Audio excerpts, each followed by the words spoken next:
নওগাঁর সড়কে ব্যাটারি চালিত রিকশা ও সিএনজি চালিত অটোরিকশা নামাতে নির্ধারিত লাইসেন্স ফি 3 গুণ পর্যন্ত গুনতে হচ্ছে চালকদের। এর প্রতিবাদে সম্প্রতি জেলা প্রশাসকের কার্যালয়ের সামনে অবস্থান নিয়ে প্রতিবাদ জানান তারা।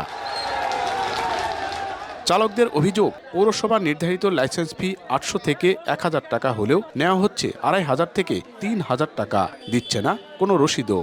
আমাদের এই লাইসেন্স মাত্র 500 টাকা করে দিত, এখন সেই লাইসেন্সটা নিচ্ছে 500 টাকা নিয়ে রসিদ দিত, এখন সেই লাইসেন্স নিচ্ছে 2600 টাকা 2200 টাকা।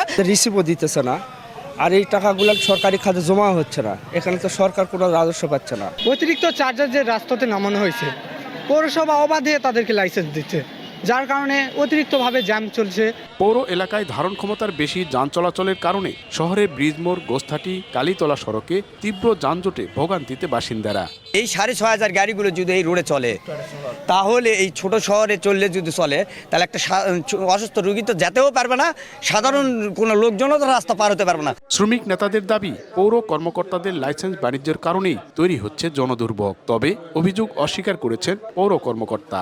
ডিসি স্যার উনি বলছে আমাদের অবশ্যই লাইসেন্সের উনি কমাইবে, ফি কমাইবে। পৌরসভার যে দুর্নীতি মুন্টু করছে সব কিছু আমরা উল্লেখ করে দিয়ে দিছি। অতিরিক্ত টাকা নেওয়ার যে অভিযোগ দিছে, ওরা আসলে ভিত্তিহীনভাবে দিচ্ছেন। আমি গভর্নমেন্টের যে টাকা ফি, সে টাকা আমি নিশ্চিত, আমি অতিরিক্ত কোনো টাকা গ্রহণ করি না।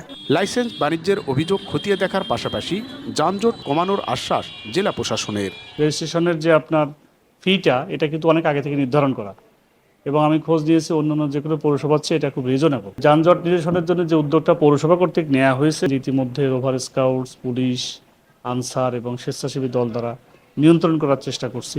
পৌর শহরের চলাচলের জন্য 4300 যানবাহনকে লাইসেন্স দিয়েছে পৌরসভা।